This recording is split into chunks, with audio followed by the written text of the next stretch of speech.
Hello, welcome everyone to the webinar. My name is Laura. I'm one of our community educators for End Credit Union. And today we are going to be talking about car buying and everything kind of leading up to making that vehicle purchase. So for our takeaways, we hope that you're going to get a little bit about the car buying expenses. So everything that we have to think about when it comes to those expenses. Our inspections and coverages. So what is GAP? Do I really need it? And all of that. And then we're going to go through buying versus leasing and how maybe leasing might be a great option for you right now, or maybe buying is the route that you should be taking. So we'll kind of do a little comparison there. So when we start our car buying journey, we want to start off with asking ourselves, what can we realistically afford? So for our monthly budget, when it comes to transportation, we really want to try to keep it at that 15% after tax income on transportation. So that will include our monthly payments with the insurance, gas, or the electricity that we're paying for that car or vehicle, as well as how much maintenance do I need to have? Or what's our annual license and registration looking like? And then, of course, if we're adding on anything or any other features that we want to upgrade for our vehicle. So that's where we can start when it comes to looking at our budget, is kind of figuring out how much can we afford for our transportation needs.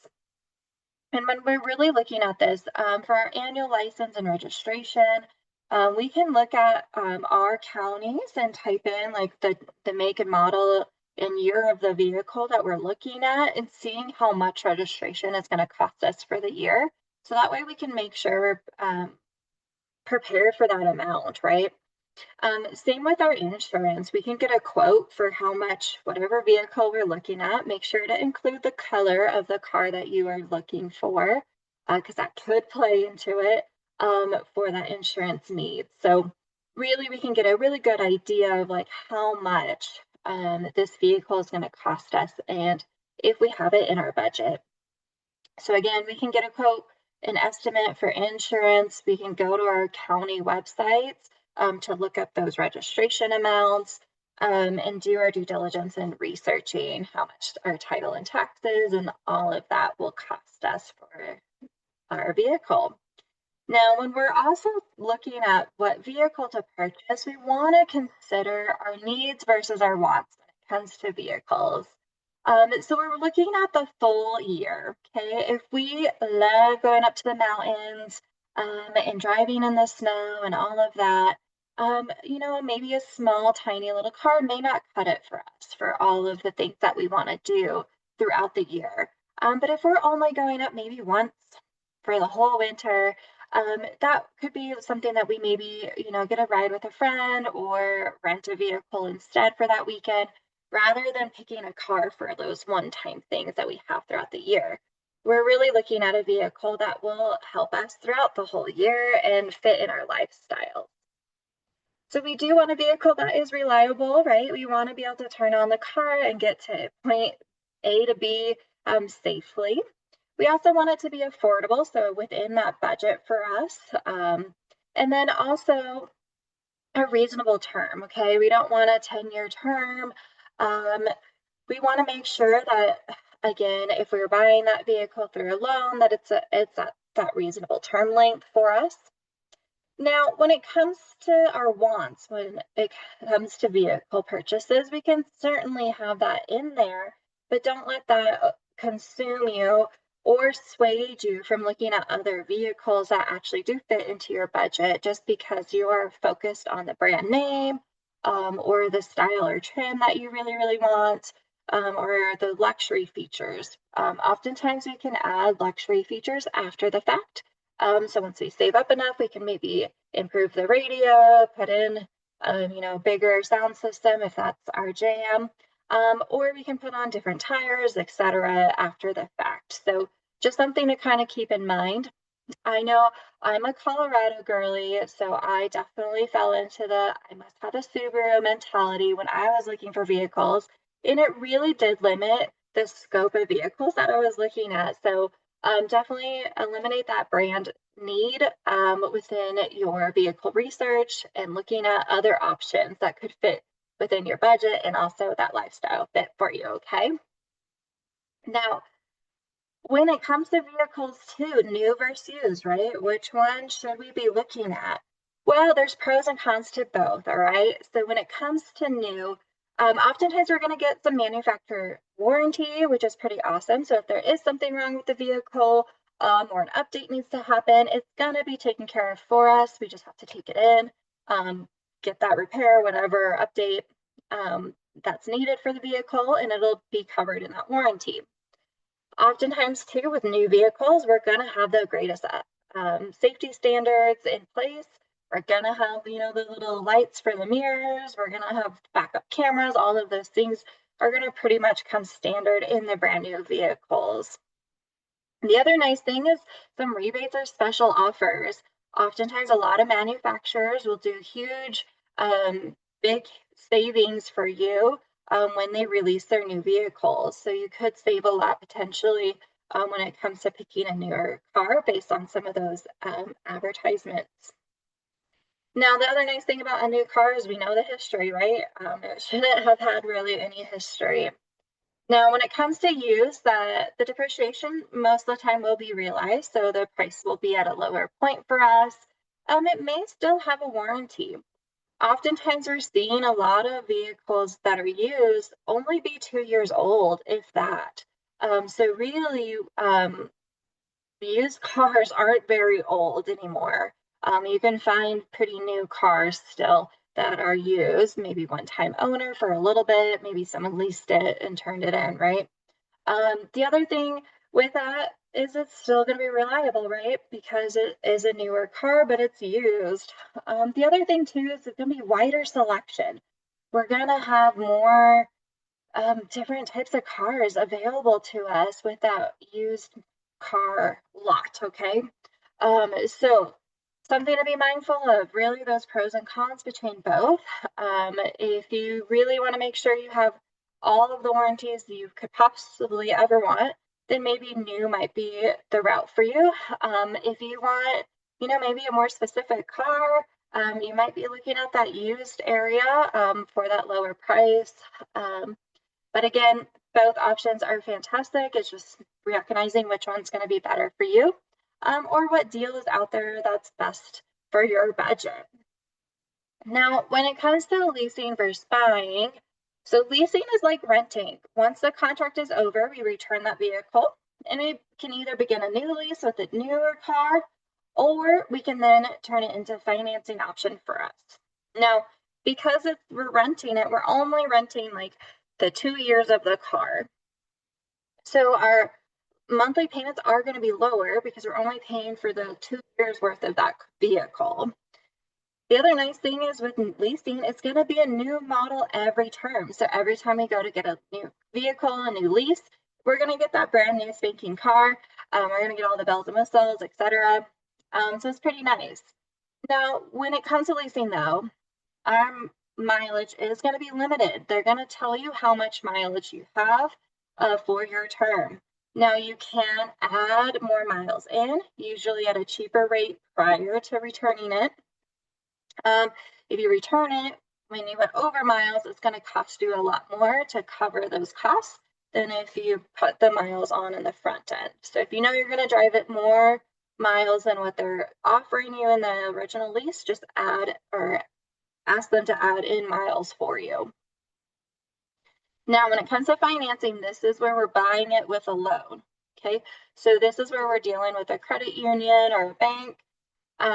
Because we're buying the full vehicle, okay, we're going to have a little bit higher payments there, but we're going to have full ownership of this vehicle. We can put in a different radio system if we want to. We can paint it, whatever we want to do. It is our vehicle, okay? So if you wanted to do any customization, financing is the route for you.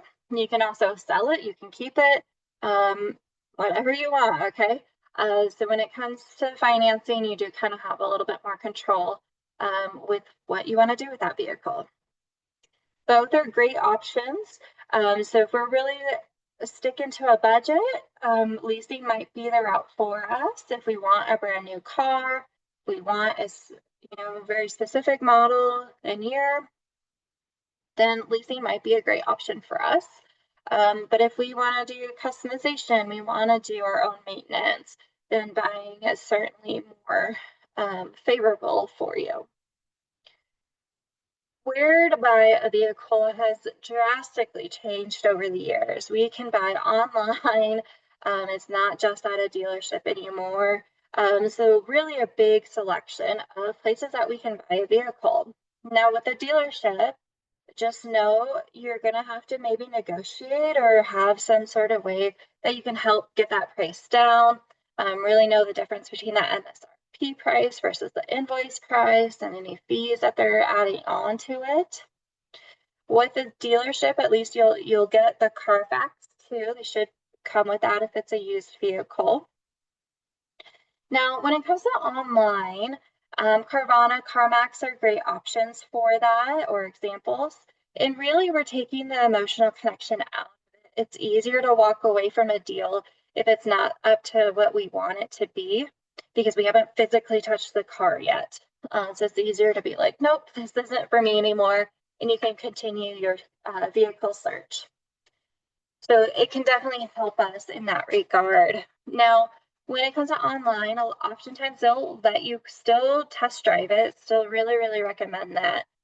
So you might just either have to pay for it to get here if it's not in the same state that you're in to be able to test drive, or just some other options too. They might have it a different one, but the same car somewhere closer to you, etc. So really want to make sure you still get that test drive in, make sure you fit in the vehicle, right?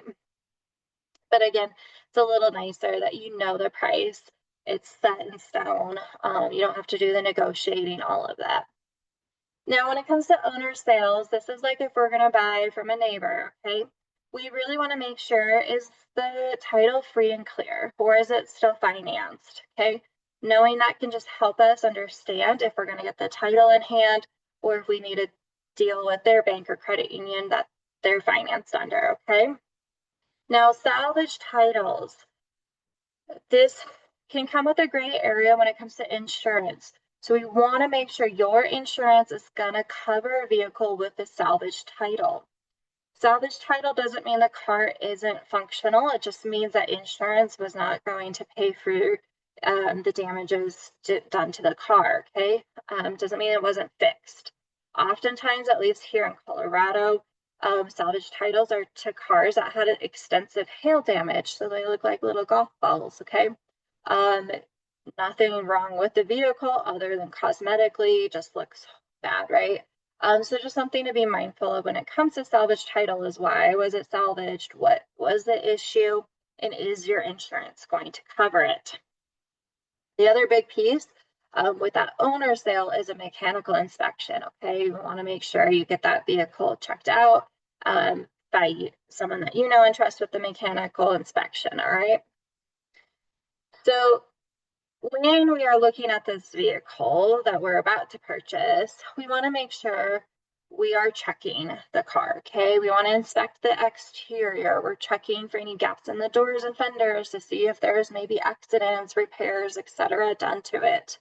Differences in paint, right? That can indicate that something was replaced. We're also looking for cracks, right? If there's big extensive cracks on the windshield, is that going to be covered for us or do we take that on? We also want to look underneath the car for rust or any kind of issues in the undercarriage of the vehicle. Same with the engine. Yeah, I'll be the first to tell you, I don't know a whole lot about what the vehicle, like everything under the hood does, right?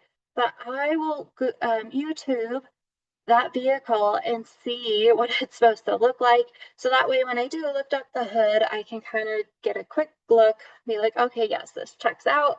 And then also just looking for the nuts and bolts to see if they're stripped or any other kind of signs of maybe wonkiness happening, okay?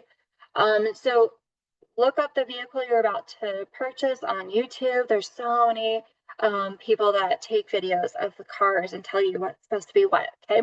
So you can definitely do that.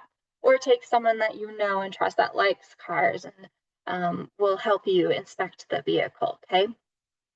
And then when we're looking in the inside, really pay attention to the smell too. If they're covering up something with a lot of Febreze, that might indicate something is wrong with the vehicle or the like. So just kind of get a good feel for the vehicle and really inspect it.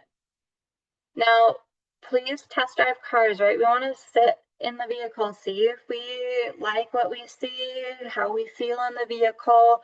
We want to drive it around, see if it can get up to speed, if it takes turns well, checking that alignment, whatever we may need to do. But we want to make sure we like the vehicle, we like driving in it. When you are doing a test drive, just be mindful of like your route that you're taking. You plan the route, don't let the other people plan it for you. So that way, again, you can take it up to speed. You can take it on roads that you're going to be driving on, etc.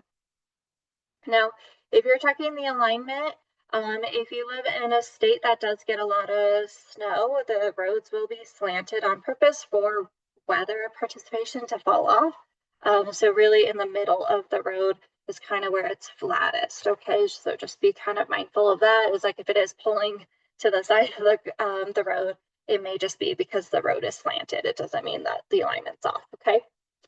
So just a little tidbit there. All right, so when it comes to warranty, so we checked the vehicle, everything is checking out, and we're going forward with it. Now it comes to extended warranties, okay? So this can be an upfront cost for us. That's going to help us with some repairs potentially down the road. So some examples of extended warranties could be your windshield. You can get an extended warranty for the windshield. So then if you get crack, damages, a rock hits it, you get a nice big old chunk missing from your windshield, you can do an extended warranty coverage for it instead of submitting a claim to your insurance. Okay, so that's a great example of an extended warranty where it's going to save you in that cost of repair for the windshield. You already paid for it in this extended warranty, and you're not having to submit to insurance. There's a lot of different extended warranties out there. You can get one for the powertrain. You can get it for the wheels. Lots of different types of extended warranties. So really understand what it is you are buying, what is covered, what is not covered, if there's any mileage or time restraints. For the example of the windshield, there's usually a 5-year, 7-year type of extended warranty for windshield. So there's this time bound for a windshield, but if you're doing anything with the powertrain or the wheels and brakes and stuff, then most likely it's going to have mileage and or time as well. Now, some exceptions, right? Well, if I get new tires on here or I upgrade something, is it going to void out any extended warranty for me? So really asking those questions if you are going to be kind of upgrading anything within your vehicle. The other piece that you might want to consider is if it's transferable if you sell the car. So sometimes they are not transferable even if there's still time or mileage on it. It was to you, not to the vehicle itself, so they'll no longer grant it. Other times, yes, it'll follow the vehicle. So you can add that in when you're selling the car as an added bonus for somebody. Same thing if you're buying a used car, ask if there are any extended warranties that the vehicle has that will transfer to you. So again, with extended warranties, ask the questions, see what's out there. The other big thing to know is when it comes to warranties, oftentimes there's a lot of manufacturer ones that you can buy, and those are manufacturer, not dealer specific. So you can call different places that sell it and get it after the fact as well. You don't have to get it with the same dealership you're buying the vehicle at. So just something to be mindful of too. You can compare and contrast prices for these extended warranties. Usually you have a month or two after you buy the vehicle to add extended warranties onto it. Now, gap coverage is different than warranties. Okay, the gap coverage is when we're buying, financing a car. Okay, if we're financing a car and we have less than 80% of the value of the car, that's when we want to get gap insurance, okay? So if we drive off the lot and we finance a, $40,000 car and we only put down 5,000. This is a great example of having a gap coverage. So if we drive off the lot, we get in a huge accident and it totals out the car, well, we have $35,000 left in our loan. So gap will step in and cover whatever insurance does not cover. Okay, so then we're not paying on a loan that when we no longer have the vehicle. So make sure you understand what gap coverage is for. If you're in the military, know that the Military Lending Act, it's covered for you. So definitely check into that. Make sure you're not paying for gap when you don't have to. This can be really great for us, but just know again that 80% to loan value is kind of what you want to look at, all right? Now, when it comes to negotiating, we want to make sure we know the going price in our area for those vehicles, okay? And that we're giving a realistic, fair offer for that vehicle. We don't want to lowball it and piss everybody off, all right? We want to make sure that we are doing a great job of researching the car, what it's going for, how much it should be. And then if we're comfortable, then negotiate, right? When it comes to shopping online, oftentimes you're not able to negotiate. So if that stresses you out, then do look for maybe online purchases instead. So that way you know exactly the price. It matches to what your research is saying that car should be valued at. But the biggest thing and the thing that will help us the most is just being prepared to walk away from a deal. If we are not getting what we are wanting out of it, then walk away, go somewhere else. There's lots of places that we can buy a vehicle. When we're doing our research, there's plenty of places that we can look, such as Kelley Blue Book, Car and Driver, Cars.com even. We can look up any of the J.D. Powers awards that cars are getting. And then the other thing too with our cost, again, go to your county clerk and see how much your registration is going to be for your vehicle.